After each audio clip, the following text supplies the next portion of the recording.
Hello जी, राम राम जी, जय श्री कृष्णा जी। कैसे हो? आशा करती हूँ कुशल मंगल होंगे। तो चलिए नया अध्याय पढ़ते हैं। जय श्री कृष्णा, जय श्री कृष्णा। हरे राम राम राम हरे हरे। हरे कृष्ण कृष्ण कृष्ण हरे हरे। हरे राम राम हरे हरे। हरे कृष्ण कृष्ण कृष्ण हरे हरे। ये मंत्र करो। कुछ नहीं कर सकते हो तो ये मंत्र करो, रोज़ करो। नियम बना लो, सुबह शाम दोपहर। जब आपको कोई दुख सताए ना, उस टाइम तो ज़रूर ही कर लो। उस टाइम तो ज़रूर बैठ जाओ, आंखें मूंद दो, आसन लगाओ और उस प्यारे को याद करो मंत्र करके। कोई भी मंत्र जो आपको अच्छा लगता है वो मंत्र करो, ठीक है। अब हम न्यास पढ़ते हैं। श्लोक। वेदेषु यज्ञेषु तपस्सु चैव दानेषु यत् पुण्यफलं प्रदिष्टम् अत्यति तत् सर्वमिदं विदित्वा वा योगी परम स्थानमुपेति चाद्यम्। अभी एक बीच में मेरे को बड़ी जल्दी से गुरु माँ की एक बात याद आ गई। लोग कहते हैं हमें गुरु बनाना है, गुरु बनाना है। तो हमारे अंदर इतनी काबिलियत है कि हम गुरु बनाएंगे? हमें क्या पता गुरु का चुनाव कैसे किया जाता है। गुरु हमारा हाथ पकड़ते हैं। ये कई जन्मों के कर्म होते हैं और हम उनके पास पहुंचते हैं।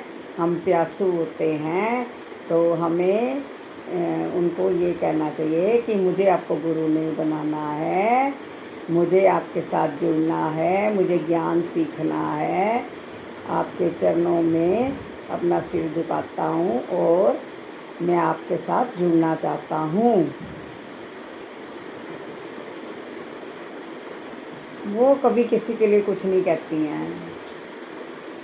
इतनी भावुक हैं वो, क्या बताऊँ मैं। क्या प्यार मिलता है उनके पास से ना, शब्द तो हैं ही नहीं है। अनमोल अनमोल अनमोल। हृदयंगम करो और आहा जिंदगी को जियो। चलो इसका श्लोक का मीनिंग बताती हूँ। जो व्यक्ति भक्ति मार्ग से पार कर लेता है वह वेद अध्ययन, तपस्या, दान, दार्शनिक तथा काम कर्म करने से प्राप्त होने वाले फलों से वंचित नहीं होता। वह मात्र भक्ति संपन्न करके इन समस्त फलों की प्राप्ति करता है और अंत में परम नित्यधाम को प्राप्त होता है। ये हमने पढ़ा था शुरू में। क्या है, गुरु के आश्रम में रहना पड़ता है पूरा, फिर वेदों का ज्ञान लेना पड़ता है, पूरा वेदांत के बारे में समझना पड़ता है। फिर उसके बाद क्या है कि हमें भिक्षा मांग के गुरु के लिए भी ला के देनी पड़ती है और ख़ुद के लिए भी पेट भरने के लिए भिक्षा मांगनी पड़ती है। फिर हम ब्रह्मचर्य, गृहस्थ तथा वानप्रस्थ 3 हमारे जीवन है ये। उसके बाद संन्यास आश्रम आता है लास्ट में। तो ये हमने कल पढ़ा था, है ना। तो अभी चौथे अध्याय के प्रारंभ में ही कहा गया है कि केवल भक्तगण ही गीता को समझ सकते हैं, अन्य कोई भी भगवत गीता के अभिप्राय को नहीं समझ सकता। अतः मनुष्य को चाहिए कि वह किसी भक्त को भगवत गीता पढ़े, मनोधर्मियों से नहीं।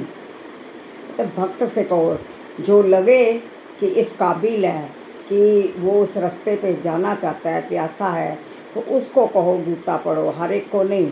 जो अपना मन चलाते हैं उनको तो बिल्कुल नहीं कहना है। भगवान कह रहे हैं उनको तो बिल्कुल नहीं कहना है कि गीता पढ़ो।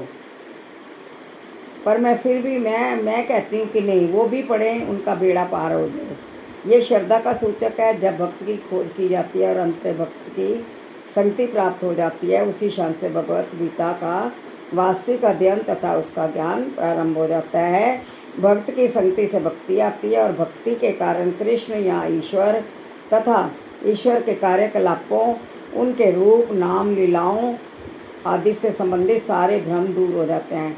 इस प्रकार भ्रमों के दूर हो जाने पर वह अपने अध्ययन में स्थिर हो जाता है। तब उसे भगवत गीता के अध्ययन से रस आने लगता है और कृष्ण भावना भावित होने की अनुभूति होने लगती है।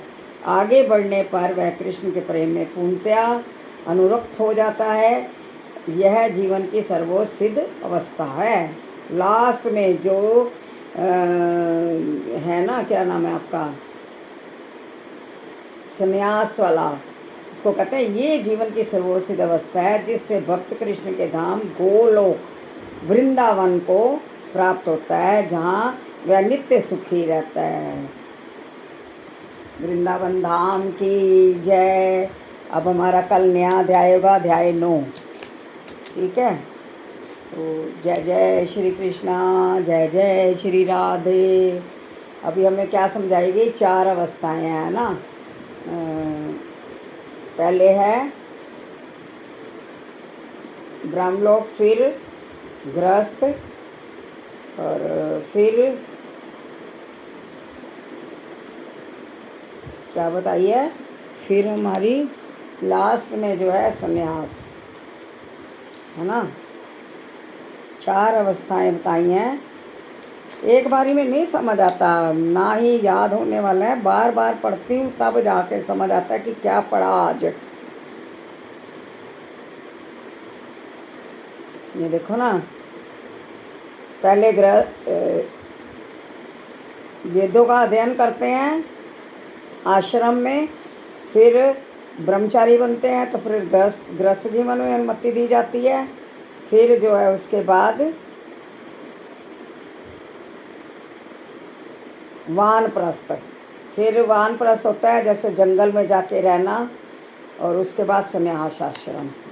ये 4 अवस्थाएं बताई गई हैं जिनको हमें जीना होता है।